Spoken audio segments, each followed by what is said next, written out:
Welcome to RM biology. তোমরা প্রত্যেকেই জানো তোমাদের 2026-এর সেম ফোর অর্থাৎ এইচএস সেম ফোরের পরবর্তী পরীক্ষা কিন্তু বায়োলজি বা জীববিদ্যা। আজকে তোমাদের অঙ্ক পরীক্ষা ছিল। অঙ্ক পরীক্ষাতে একটু সমস্যা হয়েছে কারণ বেশ কিছু প্রশ্ন দুটো প্রশ্ন মোটামুটি আউট অফ সিলেবাস ছিল, অর্থাৎ সমতল থেকে প্রশ্ন এসেছে যেটা তোমাদের সিলেবাসের মধ্যে নেই। তো সেসব কিছু এখন মাথা থেকে সরিয়ে পরবর্তী যে পরীক্ষা জীববিদ্যা পরীক্ষা, যেখানে তোমরা ভালো নাম্বার স্কোর করতে পারবে, সেটাতে তোমাদের কিন্তু মাথা ঘামাতে হবে। তো এবছর দেখা যাচ্ছে পরীক্ষার আগে কোনো ছুটি নেই। তো আমাদের কি করতে হবে, যে প্রশ্নগুলো আসতে পারে সেই প্রশ্নগুলো কিন্তু চোখ বুজে যেতে হবে। তাই আজকের এই সেশনটা তোমাদের জন্য অত্যন্ত গুরুত্বপূর্ণ হতে চলেছে। আমি তোমাদের থার্ড সেমিস্টার এরকম একটা সেশন করিয়েছিলাম, যে সেশন থেকে তোমরা কিন্তু 30+ কোশ্চেন কমন পেয়েছিলে। প্রত্যেকেই আমার সঙ্গে যোগাযোগ করেছিল, আমাদের কাছে তারা এখন অনলাইনে পড়াশোনাও করো পেইড ক্লাসে, সেটা 2026-এর সেম ফোরের জন্য। তো বেশি কথা না বাড়িয়ে যে প্রশ্নগুলো আসতে চলেছে তোমাদের একদম মাস্টার ক্লাস, ঠিক আমার বই যেটা চলছে এডুটিপসের সঙ্গে আমার কোলাবোরেশনের যে বইটা অনেকেই পারচেস করেছো, যারা এখনো পারচেস করোনি এডুটিপসের স্টোরে গিয়ে তোমরা পারচেস করে নিতে পারো। তো চলো শুরু করা যাক। তো আমি কোশ্চেনগুলো পড়ে দিচ্ছি, একটা সম্পূর্ণ আমার অফলাইন ব্যাচের একটি ছাত্রীর হাতের লেখা। তো প্রথম যে প্রশ্নটা, অর্থাৎ তোমাদের টোটাল 3টে যে ইউনিট রয়েছে, 3টে ইউনিটের যে প্রথম ইউনিট স্বাস্থ্য রোগের যে চ্যাপ্টারটা আছে, সেই চ্যাপ্টারের যে প্রশ্নটা তোমাদের করে যেতেই হবে, প্রতি বছর আসে। আমরা এবছর দেখতে পাচ্ছি বেশ কিছু ছক ভাঙা প্রশ্ন কিন্তু হয়েছে অন্যান্য বিষয়গুলোতে, সায়েন্সের বলো আর্টসের বলো। সেক্ষেত্রে অনেকের মনে হতেই পারে যে কিছু আনইম্পর্টেন্ট কোশ্চেনও আসতে পারে, সেটাও তোমাদের সঙ্গে আমি আজকে ডিসকাস করে দেবো। তাই অবশ্যই ভিডিওটা কিন্তু তোমাদেরকে শেষ পর্যন্ত দেখতে হবে। তো দেখো, যে চিত্রসহ অ্যান্টিবডির গঠন, এই যে প্রশ্নটা, চিত্রসহ অ্যান্টিবডির গঠন, এই প্রশ্নটা কিন্তু অত্যন্ত গুরুত্বপূর্ণ প্রশ্ন। এটা তোমাদের মার্কস 3-তে অবশ্যই অবশ্যই করে কিন্তু আসতে পারে, যেটা তোমাদেরকে অবশ্যই অবশ্যই করে কিন্তু করে যাওয়া উচিত। এছাড়া শুধুমাত্র গঠন চিত্র চলে আসতে পারে, যেটাই আনইম্পর্টেন্ট বা ছক ভাঙার গল্প বলা হচ্ছে, শুধু তোমাকে চিত্রটা আঁকতে বলা হতে পারে, সেক্ষেত্রে তোমাকে 2 দেয়া হতে পারে। ধরো বলে দিল যে তুমি শুধু চিত্রটা অঙ্কন করো, তো তুমি চিত্রটা অঙ্কন করলে তোমাকে 2 দিয়ে দিলে, তুমি ঠিকভাবে অঙ্কন করতে পারো। ইম্পর্টেন্ট কোনটা? ইম্পর্টেন্ট হচ্ছে চিত্র সহ অ্যান্টিবডির গঠনটা ইম্পর্টেন্ট। তার সাথে যদি সিমিলারলি আমরা প্যারালালি একটা ছক ভাঙা কোশ্চেন ভাবি, সেটা আসে শুধুমাত্র চিত্রটা, অর্থাৎ তোমাকে লেভেলিং করে চিত্রটা রাখতে হবে, এই ব্যাপার। এরপরে আরো একটা যে ভালো কোশ্চেন বা ছক ভাঙা কোশ্চেন যদি আমরা বলি, অ্যান্টিবডি কাকে বলে, সচরাচর পরীক্ষায় আসে না, অ্যান্টিবডির প্রকারভেদ লেখো। তো এই সেটটা তোমরা পেতে পারো। তোমাদের প্রত্যেকেই তোমরা জানো মডেল সেট পেয়েছো, সেখানে কিন্তু 2x ফর্মুলেট হয়ে আছে, অর্থাৎ প্রত্যেকটার জন্য কিন্তু আর একটা করে এক্সট্রা প্রশ্ন দেয়া আছে। যে চ্যাপ্টার থেকে একটা করতে হবে সেখানে 2টো প্রশ্ন দেয়া আছে, যেখান থেকে 4টে করতে হবে সেখানে কিন্তু 8খানা প্রশ্ন দেয়া আছে। এটা একটা ভালো দিক। এবং ভালো দিকের সঙ্গে খারাপ দিক এটা, যে এই যে অল্টারনেট প্রশ্নগুলোও কিন্তু সেই টপিক থেকেই দেয়া রয়েছে, এটা একটা খারাপ জায়গা। তারপর হচ্ছে কি, বিভিন্ন প্রকার অ্যান্টিবডির সংক্ষিপ্ত বর্ণনা দিতে বলছে। কি বর্ণনা? যে অ্যান্টিবডি গুলো রয়েছে, যেমন আইজিই, আইজিএ, আইজিএম, আইজিজি, যেগুলো আছে, তাদের সংক্ষিপ্ত বর্ণনা বলতে তুমি কি দেবে, সেগুলো স্থান কোথায় বা কোথায় বেশি পাওয়া যায়, সেটা পেন্টামার নাকি মনোমার নাকি ডাইমার, কি ধরনের হয়, এই যে জিনিসপত্রগুলো আছে, কি ধরনের কাজ করে, কি ধরনের অনাক্রমতা প্রদর্শন করে, এগুলো তোমাদের দিতে হবে। এটা ইম্পর্টেন্ট, এটা ইম্পর্টেন্ট।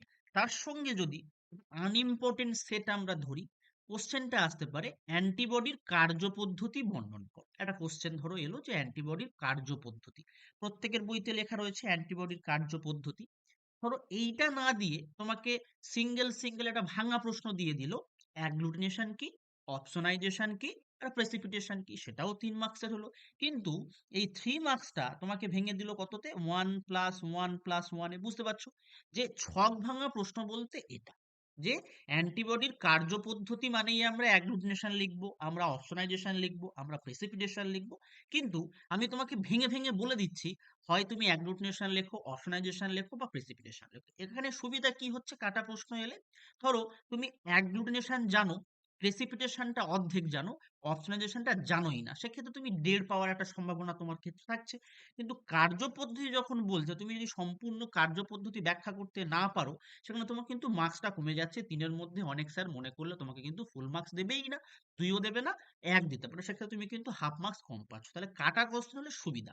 এরপরে অত্যন্ত গুরুত্বপূর্ণ একটা প্রশ্ন, সেটা হচ্ছে অ্যান্টিজেন অ্যান্টিবডির পার্থক্য।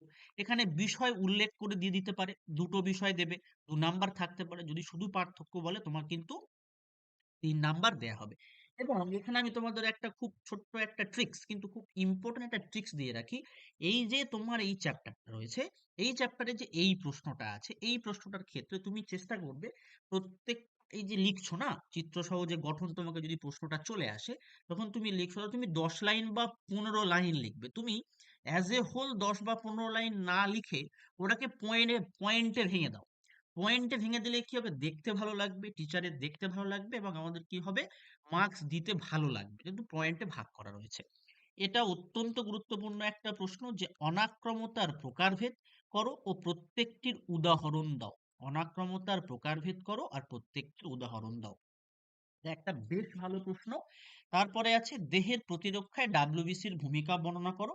এই যে ছক ভাঙা কোশ্চেন হচ্ছে, যদি ছক ভাঙা কোশ্চেন হয়, তাহলে কিন্তু 6 নম্বর কোশ্চেনটা বেশ বেশ গুরুত্বপূর্ণ। এছাড়া তোমরা এখান থেকে যেগুলো করে রাখবে, আরো দেখে যাবে টিকাকরণ যে পার্টটা রয়েছে, সেই টিকাকরণের পার্টের যে সম্পূর্ণ নামগুলো আছে, দেখবে বিভিন্ন টিকা শর্ট ফর্মে লেখা আছে, যেমন ডিপিটি আছে, ডিসিজি আছে, এগুলো পুরো নাম, এমএমআর আছে, এগুলোর পুরো নাম কিন্তু তোমাকে কি করতে হবে, দেখে যেতে হবে। ঠিক আছে।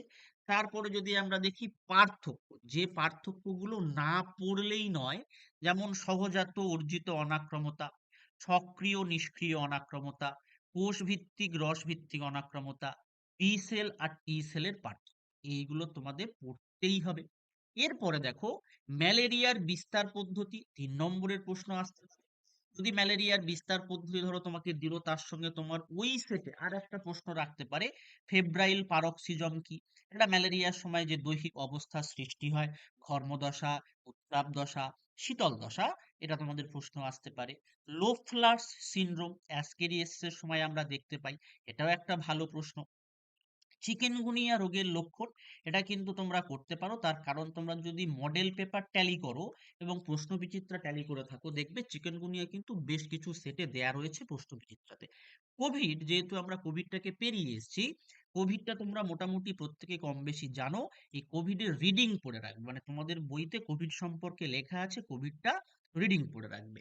ক্যান্সার কোষের বৈশিষ্ট্য, ক্যান্সার কোষের বৈশিষ্ট্য অত্যন্ত গুরুত্বপূর্ণ প্রশ্ন। তার সাথে টিউমার ও ক্যান্সারের মধ্যে সম্পর্ক প্রতিস্থাপন করো, এই প্রশ্নটাও কিন্তু আসতে পারে। যে ছক ভাঙা যে প্রশ্নের কথা বারবার বলছে সমস্ত জায়গা থেকে, তখন কিন্তু ক্যান্সার কোষের বৈশিষ্ট্যটা কিন্তু ছকের কোশ্চেন, এটা সবসময় হয়ে থাকে। সেটা না দিয়ে টিউমার ও ক্যান্সারের মধ্যে সম্পর্ক প্রতিস্থাপন করতে বলল, এটা বেশ ভালো একটা প্রশ্ন। এটা একটা অ্যাপ্লিকেশন বেসড প্রশ্ন, 2 নম্বরে 3 নম্বরে যে কোনো ভাবে করে দিতে পারে। এইচআইভির সংক্রমণ পদ্ধতি, অ্যালকোহলের কুপ্রভাব আর ড্রাগের উদাহরণ, এটা কিন্তু খুব ভালো করে করে রাখবে। যতগুলো ড্রাগ তোমাদের বইতে দেয়া রয়েছে, তার মধ্যে উল্লেখযোগ্য যদি আমি বলে দিই, সেটা হচ্ছে ট্রাঙ্কুলাইজার, ট্রাঙ্কুলাইজার এইটা অত্যন্ত গুরুত্বপূর্ণ হতে চলেছে, এবং হচ্ছে সিডেটিভ, এবং হচ্ছে সিডেটিভ। দেখো খুব কম প্রশ্ন দিলাম, কিন্তু এগুলোই আশা করি তোমরা সারা মাস প্র্যাকটিস করেছো। তোমরা যে কদিন সময় পেতো, সময় তো বেশি পাওনি। এছাড়া এই যে 10 নম্বর প্রশ্ন রয়েছে, ক্যান্সার কোষ যেটা আছে, ক্যান্সার হয়ে গেলে বা ক্যান্সার পরবর্তী, ক্যান্সার পরবর্তী কোষের বৈশিষ্ট্য। একটা আছে ক্যান্সার কোষের বৈশিষ্ট্য, আর ক্যান্সার কোনো কোষে যদি হয়, তারপরে দেহের কি কি সমস্যা সৃষ্টি হয়, সেটাও কিন্তু প্রশ্ন আসতে পারে, ছক ভাঙা প্রশ্ন। এরপর যদি আমরা চলে আসি সেকেন্ড চ্যাপ্টারে, সেকেন্ড চ্যাপ্টারে কিন্তু ছক ভাঙার জায়গা খুব কম রয়েছে। তবুও যে প্রশ্নগুলো বেশ গুরুত্বপূর্ণ হতে চলেছে, সেই প্রশ্নগুলো হচ্ছে হাইব্রিড ভিগর বা শঙ্কর তেজ, বেশ গুরুত্বপূর্ণ একটা প্রশ্ন। ইমাস্কুলেশনের পদ্ধতি, পরিব্যক্তি প্রজননের গুরুত্ব, কলাকর্ষণের গুরুত্ব বা পদ্ধতির যে রৈখিক চিত্র হয়, এখান থেকে শর্ট কোশ্চেন বলতে এক্সপ্লান্ট, প্লান্টলেট, ব্রিডার্স কিট, এই যে জিনিসগুলো রয়েছে এই জিনিসগুলো কিন্তু ভালো করে তোমাদেরকে দেখে যেতে হবে। মাইক্রো প্রোপাগেশন দেখে যেতে হবে, টোটিপোটেন্সি দেখে যেতে হবে, এসসিপির সুবিধা অসুবিধা দেখে যেতে হবে, উদাহরণ দেখে যেতে হবে, এসসিপি হিসাবে স্পিরুলিনার ভূমিকা, এগুলো কিন্তু তোমাদেরকে দেখে যেতেই হচ্ছে। সেকেন্ড চ্যাপ্টার থেকে এইগুলো বেশ গুরুত্বপূর্ণ হতে চলেছে তোমাদের পরীক্ষার জন্য। এছাড়া এখানে দেখবে খুব ছোট ছোট কিছু ইনফরমেশন রয়েছে, সেই ইনফরমেশন গুলো তোমাদেরকে গ্যাদার করতে হবে। যদি আমি তোমাদেরকে কয়েকটা এক্সাম্পল বলি যে কোন কোন ইনফরমেশন গুলো প্রয়োজন, সেগুলোর মধ্যে তোমরা ধরে নিতে পারো যে আমাদের যে চ্যাপ্টারটা রয়েছে, যেমন ধরো পিওর লাইন, এটা একটা অত্যন্ত গুরুত্বপূর্ণ। তারপরে উচ্চ ফলনশীল ধান, গম এগুলোর ভ্যারাইটির নাম বলতে বললো তোমাকে, বায়োফর্টিফিকেশন কি জিজ্ঞেস করলো। এইসব জিনিসগুলো কিন্তু তোমাদেরকে খুব সব মানে মনোযোগ সহকারে পড়ে যেতে হবে। এরপর যদি থার্ড চ্যাপ্টারে আমরা চলে আসি, থার্ড চ্যাপ্টারের জন্য যেটা বড় প্রশ্ন হয় অর্থাৎ 3 নম্বরের যে প্রশ্ন, পয়ঃ প্রণালীর পরিশোধন বা যেটাকে সিওয়েজ ট্রিটমেন্ট বলে, এই যে কোশ্চেনটা রয়েছে, এই কোশ্চেনটা অত্যন্ত গুরুত্বপূর্ণ একটা প্রশ্ন। এটা কিন্তু 3, 2 উভয়তেই আসতে পারে। তার কারণ যদি তোমাকে পুরোপুরি দুটো ট্রিটমেন্ট লিখতে বলে, প্রাথমিক, গৌণ, তোমাকে 3 দেয়া হচ্ছে। যদি যে কোনো একটা লিখতে বলে তোমাকে 2 দেয়া হচ্ছে। বা ওর সাথে যে ট্রিকলিং ফিল্টার পদ্ধতি, তোমার প্রাথমিক শোষণ পদ্ধতি, সক্রিয় স্লাজ পদ্ধতি, এগুলো কাটা কাটা কোশ্চেন হিসাবে সংজ্ঞা আসতে পারে। ঠিক আছে? বায়োগ্যাস উৎপাদন পদ্ধতির সুবিধা অসুবিধা, আইপিএম কি, জৈব নিয়ন্ত্রণ প্রতিনিধি রূপে বায়ো ইনসেকটিসাইড, বায়ো হার্বিসাইড সম্পর্কে আলোচনা করো। বিটির কার্যপদ্ধতি বেশ গুরুত্বপূর্ণ একটা প্রশ্ন। যে কোনো 3টি শিল্পক্ষেত্রে অণুজীবের ভূমিকা, এই প্রশ্নটা কিন্তু বেশ গুরুত্বপূর্ণ একটা প্রশ্ন। এগুলোই তোমাদের কিন্তু পড়ে যেতে হবে। এছাড়া ল্যাক্টোব্যাসিলাস কি, মানে এলএবি কি, এইগুলো বিওডি, সিওডি, বায়োগ্যাসের দুটো ব্যবহার, আইএআরআই, কেভিআইসি সম্পূর্ণ নাম, এই যে নামগুলো আছে আইএআরআই, তারপর কেভিআইসি, এগুলোর যে পুরো নাম, পুরো নামগুলো অবশ্যই অবশ্যই তোমাদেরকে দেখতে হবে। আর দেখবে তোমাদের প্রত্যেকের বইতে একটা করে চার্ট দেয়া থাকে যে বিভিন্ন জীবাণু থেকে উৎপাদিত যে পণ্যগুলো হয় সেই পণ্যগুলোর নাম, সেগুলো একটু তোমাদেরকে দেখে যেতে হবে। এগুলো কিন্তু অবশ্যই অবশ্যই করে একবার তোমরা চোখ বুলিয়ে যেও। এরপরে যেটা আসছে সেটা কিন্তু তোমাদের পাশ করার ব্রহ্মাস্ত্র আসছে, কারণ তোমাদের পাসিং মার্কস কত? তোমাদের পাসিং মার্কস কিন্তু 12। ঠিক আছে? এবং বায়োটেকনোলজি পুরোটাই, পুরো চ্যাপ্টারটাই কিন্তু 12 নাম্বার কভার করে। যদি তুমি শুধু পাস করতে চাও বায়োলজিতে, তুমি শুধু বায়োটেকনোলজি পড়ে চলে যাও। এবং এই বায়োটেকনোলজি থেকেই কিন্তু একটা অ্যাপ্লিকেশন বেসড প্রশ্ন আসবে, সেটা 4 নম্বরের কিন্তু প্রশ্নটা হবে।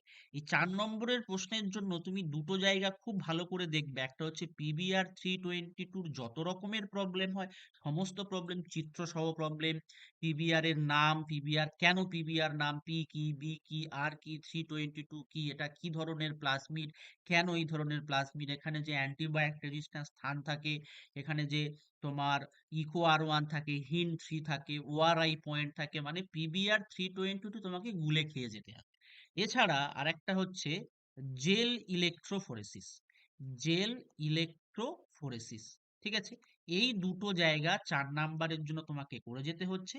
প্লাস মডেল সেট, মডেল যে পেপার তোমাদের দেয়া হয়েছে, মডেল পেপার বুক, সেই মডেল পেপার বুক যেটা আছে তোমাদের, সেই মডেল পেপার বুকে তোমাদের যা যা আছে মডেল পেপারে, মডেল পেপারে যে যে জিনিসপত্রগুলো দেয়া আছে 4 নম্বরের, সেগুলো একটু চোখ বুলিয়ে যাবে। ঠিক আছে? তারপর দেখো, এখানে বলেই দিয়েছি আমি, RDNA টেকনোলজি বা জেনেটিক ইঞ্জিনিয়ারিং এর পদ্ধতির ধাপ বেশ বেশ গুরুত্বপূর্ণ। ঠিক আছে? এটা কিন্তু প্রায় সেম জিনিস, এবং তোমাদের এখানে একটা ছোট্ট ট্রিক্স দিয়ে রাখবো।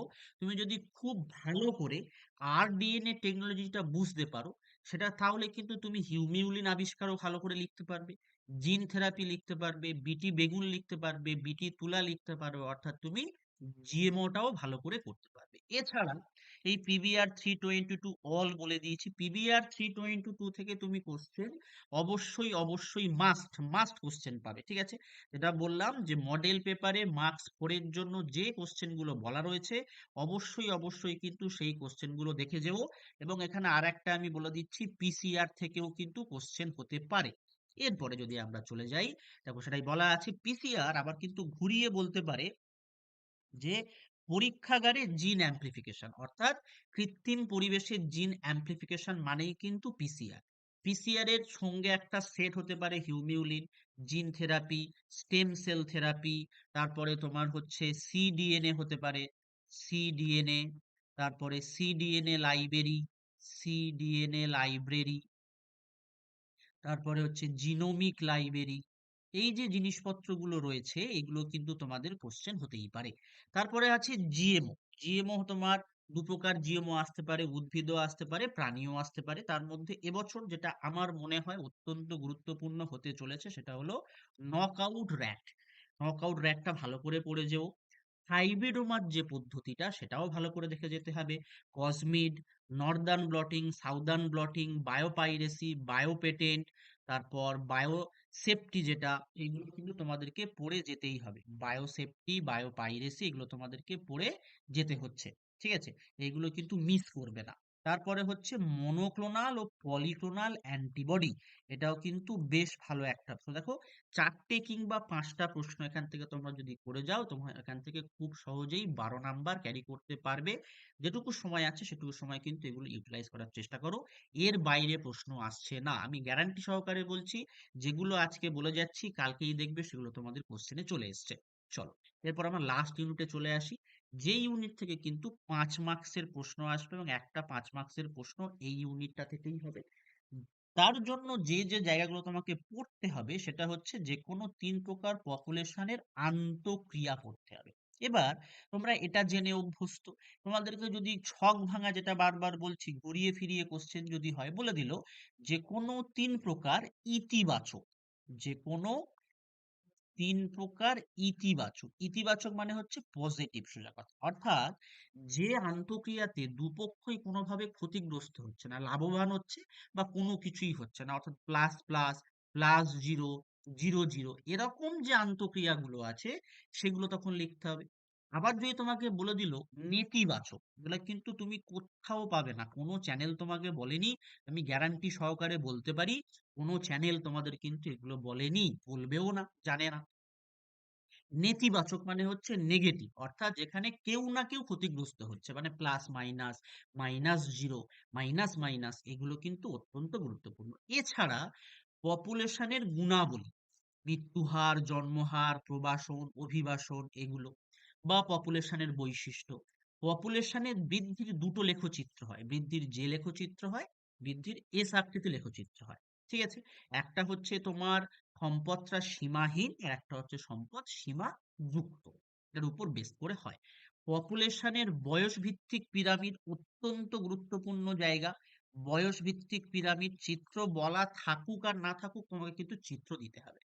এই প্রশ্নটাতে পপুলেশনের বয়স ভিত্তিক পিরামিড গুলো সংক্ষিপ্ত বর্ণনা দেয়া মানে একটা হচ্ছে স্টেবল, একটা ডিক্লাইন, একটা হচ্ছে অ্যাক্সেলারেটিং। এই যে তিনটে মানে ক্রমবর্ধমান, ক্রমহ্রাসমান, আর একটা হচ্ছে স্থিত বা স্থিতি থাকে, কনস্ট্যান্ট থাকে। তোমাকে চিত্র দিতেই হবে, দিতেই হবে, দিতেই হবে, ঠিক আছে। তারপর গ্রেজিং আর ডেট্রিটাস খাদ্য শৃঙ্খলের পার্থক্যর সঙ্গে একটা জুড়ে দিতে পারে বাস্তুতান্ত্রিক পিরামিড কাকে বলে। যে কোনো তুমি বাস্তুতান্ত্রিক পিরামিড ব্যাখ্যা করতেই পারো, 3+2 কোশ্চেন আসতেই পারে। বাস্তুতান্ত্রিক পর্যায়ক্রম অত্যন্ত গুরুত্বপূর্ণ প্রশ্ন, এবং এই বাস্তুতান্ত্রিক পর্যায়ক্রম থেকে যদি শর্ট কোশ্চেন আসে তাহলে তুমি ধরে নাও তোমার পায়োনিয়ার স্পিসিস, পায়োনিয়ার, আর একটা হচ্ছে ক্লাইম্যাক্স। যে এই দুটো স্পিসিস দুটো ক্ষেত্রে কি কি হয়, দুটো ক্ষেত্র মানে কি, পর্যায়ক্রম তোমাদের বইতে দুটো দেয়া রয়েছে, একটা দেয়া আছে হাইড্রোসেরি মানে জলের, আর একটা দেয়া আছে জেরোসেরি, হাইড্রাক আর জেরাক, ঠিক আছে, এই দুটো জিনিস দেয়া আছে। এবার প্রশ্ন হচ্ছে ডিরেক্ট এইটা আসতে পারে বাস্তুতান্ত্রিক পর্যায়ক্রম কাকে বলে ব্যাখ্যা করো, অথবা আসতে পারে হাইড্রোসেরি ব্যাখ্যা করো, অথবা জেরোসেরি ব্যাখ্যা, দুটোই কিন্তু এই দুটো, এটা হচ্ছে তোমার জলের পর্যায়ে জলজ বাস্তুতন্ত্র, এটা হচ্ছে জেরাক বা হচ্ছে শুকনো এরিয়ার বাস্তুতন্ত্র। জীব বৈচিত্র্যের অবলুপ্তি বা ক্ষয়ের কারণ, এটা তোমরা নিজেরা পারবে, সেই ক্লাস 9 থেকে পড়ে পড়ে আসছো, 9-এ পড়েছো, 10-এ পড়েছো, 11-এ পড়েছো, আবার 12-এ পেয়ে গেছো। জীববৈচিত্র্য সংরক্ষণের প্রয়োজনীয়, এটাও আসতে পারে। ছক ভাঙা কোশ্চেন যেহেতু বলা হচ্ছে, তেজস্ক্রিয় দূষণ আসতেই পারে। অথবা আরেকটা স্টার মার্ক করে দিচ্ছি, সেটা হচ্ছে রামসার সাইট। রামসার সাইট সম্পর্কেও কিন্তু জানতে পারে। ক্লিয়ার হয়ে গেল? এইগুলো 5 নাম্বারের জন্য। 3 নাম্বারের জন্য হটস্পট কি, হটস্পটের শর্ত, হটস্পটের সংখ্যা, কঠিন বর্জ্য নিয়ন্ত্রক ব্যবস্থাপনা কিভাবে করা হয়, বায়োস্ফিয়ার রিজার্ভের গঠন, রামসার অঞ্চল বা যেটাকে জলাভূমি অঞ্চল বলে, জীববৈচিত্র্য সংরক্ষণের গুরুত্ব বা জীববৈচিত্র্য সংজ্ঞা চলে এলো, আলফা বৈচিত্র্য, গামা বৈচিত্র্য, বিটা বৈচিত্র্য, অর্থাৎ জীববৈচিত্র্যের প্রকারভেদ, লিন্ডেম্যানের 10% সূত্র, শক্তি প্রবাহের Y model, synecology autecology পার্থক্য, জে আর এস আকৃতির পার্থক্য, এগুলো কিন্তু মার্কস 3 এর জন্য অত্যন্ত গুরুত্বপূর্ণ হতে চলেছে। এরপরে যদি ওই চ্যাপ্টার থেকেই আমরা মার্কস 2 এর জন্য একটু বলি, যে দেখো এই যে চ্যাপ্টার লাস্ট যে চ্যাপ্টারটা রয়েছে, এই লাস্ট চ্যাপ্টারে তোমরা যতগুলো সংজ্ঞা পাবে, লাস্ট চ্যাপ্টারে দেখবে প্রচুর প্রচুর সংজ্ঞা রয়েছে। জন্মহার, মৃত্যুহার, অভিবাসন, প্রবাসন, তারপরে হচ্ছে তোমার ডেট্রিটাস, খাদ্য শৃঙ্খল কি, হেনা তেনা অনেক রকমের কিন্তু সংজ্ঞা রয়েছে। এই সংজ্ঞাগুলো কিন্তু তোমাদেরকে করে যেতে হবে। গেলে তোমরা কিন্তু অবশ্যই অবশ্যই করে ঠিকঠাক একটা মার্কস তুলে আনতে পারবে। আমি তোমাদেরকে আবারও বলছি, যে কোশ্চেন গুলো বললাম এই কোশ্চেন গুলো যদি তোমরা ভালো করে দেখে যাও, 100% কমন পেতে চলেছো। এবার হচ্ছে টিপস, তুমি কিভাবে খাতা করবে তার একটা ছোট্ট টিপস তোমাদেরকে আমি বলে যাচ্ছি। দেখো দেখো তুমি এদিকে একটা মার্জিন টেনে দিলে, এদিকে একটা মার্জিন টানলে, এদিকে একটা মার্জিন টানলে, কিন্তু এই জায়গাটায় ভুল করেও মার্জিন টানবে না। কেন টানবে না? ধরো তুমি একটা কোশ্চেন লিখছো, লিখতে লিখতে সেটা হয়তো শেষ হয়নি, পরবর্তী পেজে গিয়ে লিখতে হচ্ছে, সেক্ষেত্রে যখনই তোমার একটা এন্ড লাইন চলে আসছে, এটা পরীক্ষকের মনে হয় যে এই পর্যন্ত শেষ হয়ে গেছে, ওই পর্যন্তই কিন্তু ক্যালকুলেশন বা ভ্যালুয়েশন হয়, তখন একটা নাম্বারের কমতি চলে আসে। এটা একটা ব্যাপার। কারণ এবছর আবার দেখবে ফোর্থ সেমে একটা এন্ডিং লাইন করা হয়েছে, তোমার যে পর্যন্ত লেখা শেষ হচ্ছে, যিনি ইনভিজিলেটর থাকছে তিনি কিন্তু সাইন করছেন, সেক্ষেত্রে এই নিচের লাইনটা কোনোভাবেই টানবে না, তিন দিকে একটা লাইন টানো, টেনে করার চেষ্টা করো। চেষ্টা করবে, যেহেতু তোমাদের 10 মিনিট আগে খাতা দেয়া হচ্ছে, এটা আমি আমার অফলাইন অনলাইন সমস্ত স্টুডেন্টদের এই কথাটাই বলছি, 10 মিনিটটা ইউটিলাইজ করো। কি করে ইউটিলাইজ করবে? যে তুমি কোনগুলো পারছো, ধরো একের একটা প্রশ্নে তুমি পারবে, দুইয়েরটা তুমি পারবে না, তিনেরটা পারবে, এরকম করে টিক দিয়ে রাখো। যখন তোমার আহ স্টার্ট হচ্ছে লেখা, তোমাকে শুরু করতে বলা হচ্ছে, তোমাকে আর পরবর্তীতে খুঁজতে হচ্ছে না। এই 10 মিনিটে তুমি কোনগুলো পারছো সেগুলো তুমি টিক দিয়ে রাখো এবং সেগুলোই স্টার্ট করো। আর একটা হচ্ছে, চেষ্টা করবে যে শুরুতেই গ্রুপ যেরকম ভাগ করা রয়েছে, গ্রুপ এ টা লিখলে, তারপরে ধরো গ্রুপ বি লিখলে, দেখো তোমাদের 23টা পেজ রয়েছে, সেই 23টা পেজ হচ্ছে এনাফ পেজ, ঠিক আছে? এবার তুমি কি করছো, তোমাদের যে 2 নাম্বারের প্রশ্ন, তারপরে 3 নাম্বারের প্রশ্ন, তারপর হচ্ছে তোমার 4-এর একটা, 5-এর একটা, এরকম ভাবে তোমার রয়েছে। যেরকম ধরো তুমি 2 নাম্বারে 4টে প্রশ্ন করতে হচ্ছে, তোমার 3 নাম্বারে 6টা প্রশ্ন করতে হচ্ছে, আর 4 নাম্বারের একটা। 2 মার্কসের করতে হচ্ছে 4টে, 3 মার্কসের করতে হচ্ছে 6টা, 4 মার্কসের করতে হচ্ছে একটা, আর 5 মার্কসের করতে হচ্ছে একটা। তাহলে এইটাতে তুমি 4টে মানে মোটামুটি ডবল ধরো, মানে ইন্টু 2। এখানে তোমার ধরে নিচ্ছি আমি সময় লেগে যাচ্ছে 15 মিনিটের মতো। এখানে ধরে নাও 15-16 মিনিটের বেশি তোমার সময় লেগে যাচ্ছে, ঠিক আছে? এখানেও ধরে নাও 3 দুগুণে 6 দুগুণে কত হচ্ছে 12, এখানেও আমি তোমার 15 মিনিট দিয়ে দিচ্ছি, ঠিক আছে? 15 মিনিট তোমাকে দিয়ে দিলাম, আধ ঘন্টা। এখানে আমি তোমার দিয়ে দিচ্ছি 10 মিনিট, এখানেও আমি তোমাকে দিয়ে দিচ্ছি আরো 15 মিনিট। তবুও দেখো তোমাদের কিন্তু টাইমটা 2 ঘন্টা দেয়া রয়েছে। তাহলে টোটাল এতগুলো যে প্রশ্ন আছে, এই যে 4টে, 6টা, 12টা, 12টা মানে তুমি যদি প্রত্যেকটা প্রশ্ন 3 মিনিট করেও লেখো, তবুও কিন্তু তোমার কাছে অগাধ সময় থাকছে। তাই চেষ্টা করবে খাতাটা যত ভালোভাবে সাজানো যায়, খুব সহজে খাতা তুমি সাজাতে পারবে এই টিপসের মাধ্যমে।